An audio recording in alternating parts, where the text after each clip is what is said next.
الحمدللہ رب العالمین والصلاة والسلام علی سید الانبیاء والمرسلین رب اشرح لی صدری ویسر لی امری واحلل عقدۃ من لسانی یفقہوا قولی۔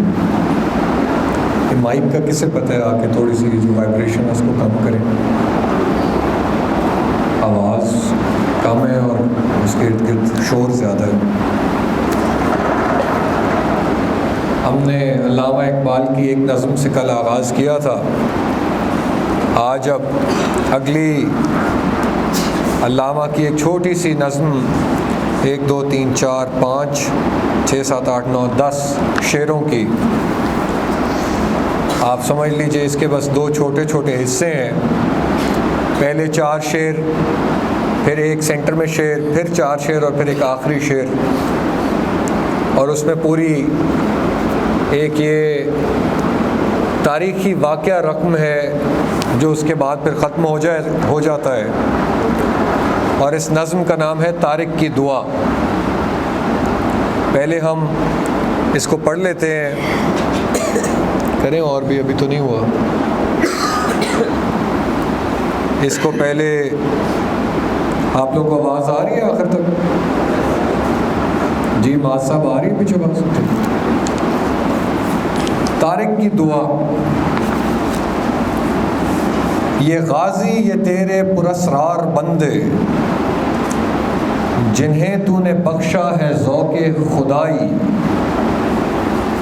دو نیم ان کی ٹھوکر سے صحرا و دریا، سمٹ کر پہاڑ ان کی ہیبت سے رائی، دو عالم سے کرتی ہے بیگانہ دل کو، عجب شے ہے یہ لذت آشنائی، شہادت ہے مطلوب و مقصود مومن، نہ مال غنیمت نہ کشور کشائی، خیاباں میں ہے منتظر لالا کب سے، قبا چاہیے اس کو خون عرب سے۔ یہ پہلا حصہ تھا۔ کیا تو نے صحرا نشینوں کو یکتا، خبر میں نظر میں اذان سحر میں، طلب جس کی صدیوں سے تھی زندگی کو، وہ سوز اس نے پایا انہی کے جگر میں، کشاد در دل سمجھتے ہیں اس کو، ہلاکت نہیں موت ان کی نظر میں، دل مرد مومن میں پھر زندہ کر دے، وہ بجلی کے تھی نعرہ لا تذر میں، عزائم کو سینوں میں بیدار کر دے، نگاہ مسلمہ کو تلوار کر دے۔ یہ تھی یہ مکمل نظم۔ بہت سارے معنی تو کلیئر ہو گئے ہوں گے، لیکن کیوں ضروری ہے، کیوں ہم نے پڑھا ہے اس کو، اس پر اب تھوڑی سی بات کر لیتے ہیں۔ یہ جو طارق کی دعا کہی جا رہی ہے، یہ طارق یہاں پہ کون ہے؟ ان طارق کا پورا نام بتائیں۔ طارق بن زیاد۔ طارق بن زیاد کون تھے؟ اونچا، کوئی بھی ایک اونچا بولے گا تو مجھے آواز آئے گی۔ جی کون تھے؟ سپہ سالار تھے، ٹھیک ہے جی، یعنی جنرل تھے، ملٹری کمانڈر تھے، سولجر تھے، مجاہد تھے، لڑنے والے تھے، ٹھیک ہے۔ یہ بات ابھی ساروں کو کلیئر ہو گئی کہ ایک فوجی کی بات ہو رہی ہے۔ اب آگے اس فوجی کی ہمارے لیے امپورٹنس کیا ہے، یا پھر مسلم ہسٹری میں امپورٹنس کیا ہے، اب اس کو پہلے سمجھ لیں۔ آپ لوگ مختلف سکولز میں، کبھی کالجز میں یہ سنا بھی ہوگا کہ طارق ہاؤس ہوتا ہے کسی کا، یا طارق ٹرافی ہوتی ہے، یا طارق اسکواڈرن ہوتا ہے، طارق فلائٹ ہوتی ہے۔ تو یہ تو سمجھ آ گئی کہ یہ ایک مسلم ہیرو ہیں طارق بن زیاد، لیکن وہ ہیرو کیوں ہیں؟ جنرلز تو اور بھی بہت سارے گزرے، طارق بن زیاد کی بات کیوں ہو رہی ہے، اس کو اب ذرا سا سمجھ لیجیے۔ طارق بن زیاد 8th سینچری کے اندر، 8th سینچری سے مراد ہے 700 سم تھنگ، جو آج اس وقت ہماری 21st سینچری چل رہی ہے، تو 7th سینچری کے اندر انہوں نے 8th سینچری کے اندر ان کو یہ ایک جگہ پیدا ہوتے ہیں، نارتھ افریقن کانٹیننٹ کے اندر بڑے ہوتے ہیں۔ نارتھ افریقہ وہ جگہ ہے دنیا میں جو اب اگر آپ اس کو میپ پر نکالیں تو وہاں پہ آپ کو موروکو نظر آئے گا، الجیرز نظر آئے گا، اس سے سائڈ پر جاتے جائیں گے تو آپ کو شام یعنی سیریا نظر آئے گا، ٹھیک ہے۔ اس کے نیچے آئیں گے تو سینٹرل افریقن ریپبلکس ہیں، ٹھیک ہے، سینٹرل افریقن ریپبلک ہے، اور بالکل نیچے آ جاتے ہیں تو ساؤتھ افریقہ ہے، اور افریقہ کی باقی جو اب ریاستیں بن گئی ہیں، کانگو ہے، نامیبیا ہے، زامبیا ہے، کینیا ہے، یہ ساری کی ساری ہیں۔ لیکن نارتھ افریقن جو کانٹیننٹ کا جو نارتھ پارٹ ہے نا، جس طرح ہم ایشیا کے ساؤتھ پارٹ میں رہتے ہیں، ساؤتھ ایشیا میں جو نارتھ پارٹ آف افریقہ ہے،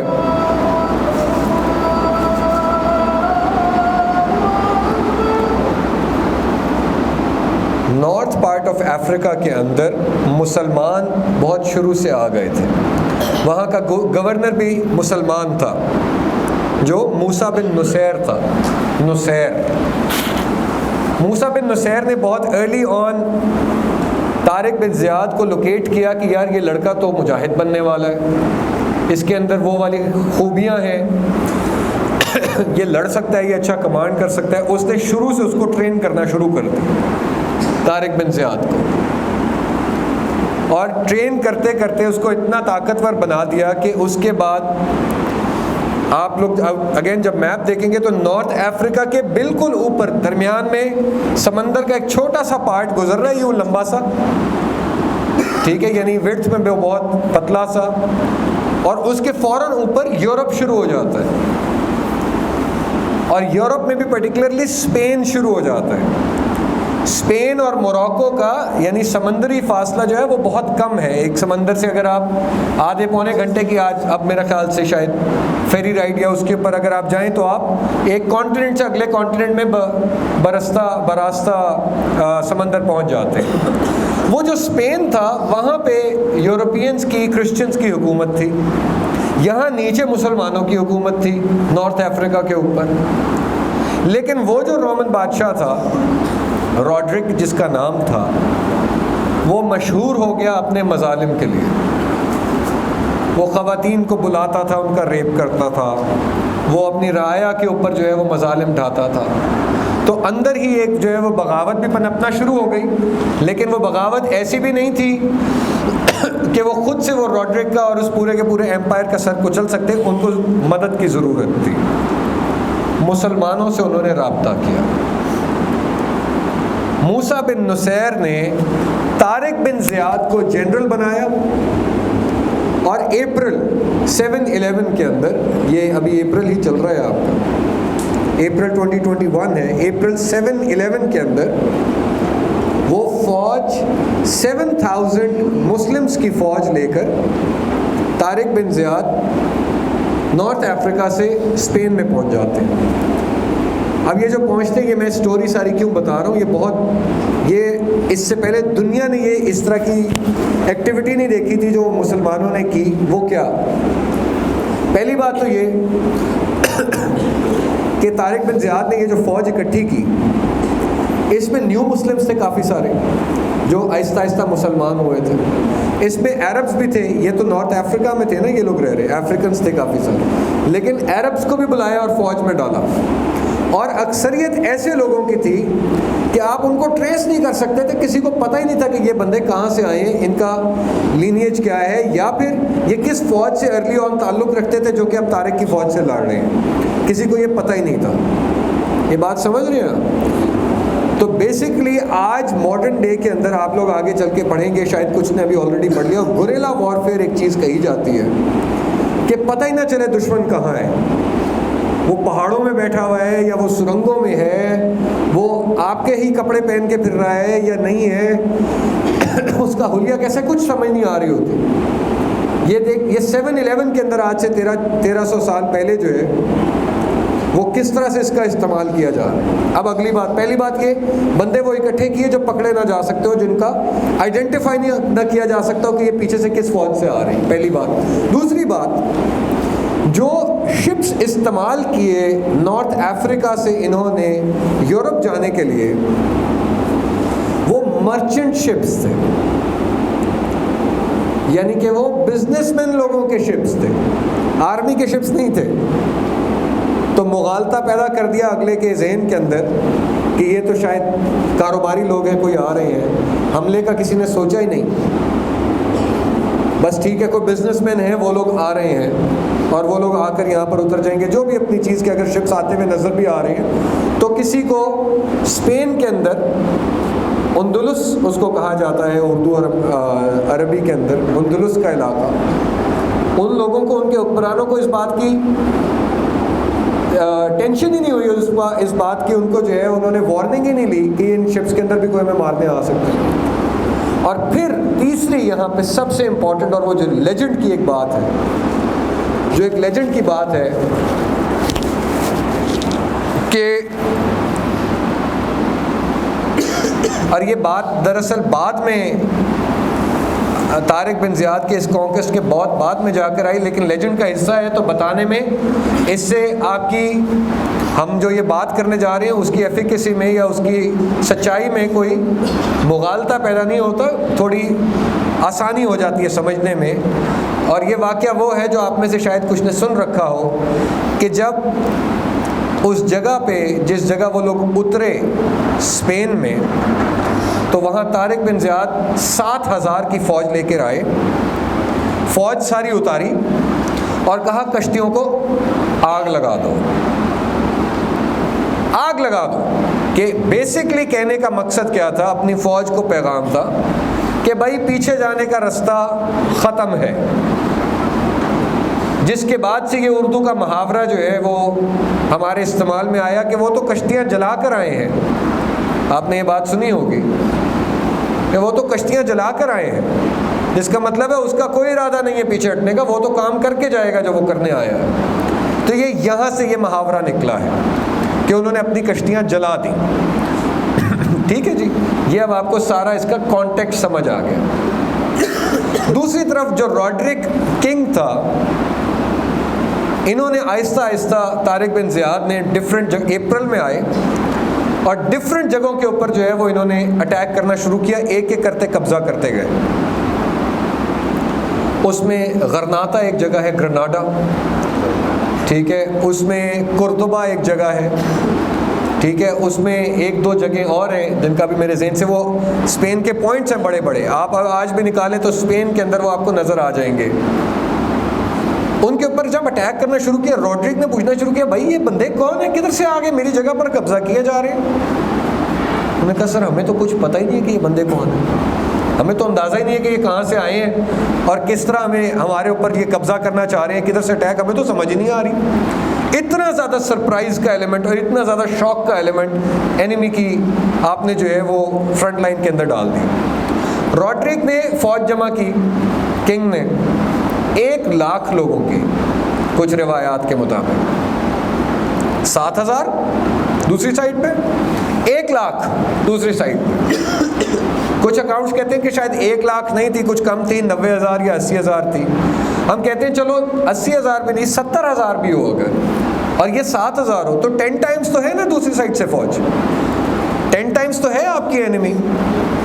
اس 7,000 کی فوج نے وہ 70,000 یا 1,00,000 کی جو فوج تھی اس کو ڈفرینٹ جگہوں پہ مارتے گئے. الٹیمیٹلی جا کے انہوں نے جولائی میں فائنل جنگ ہوئی، اپریل میں آئے تھے، جولائی میں فائنل جنگ ہوئی، انہوں نے روڈرک کو بھی مار دیا، طارق بن زیاد نے. اور اب طارق بن زیاد نے پیچھے پیغام بھیجا کہ اب ہمارا اسپین پر قبضہ ہے. تو وہاں سے موسیٰ بن نصیر بھی آتے ہیں، ایک ڈفرینٹ گورنر بھی لایا جاتا ہے جو اوپر سے پوری کی پوری خلافت چلا رہے تھے.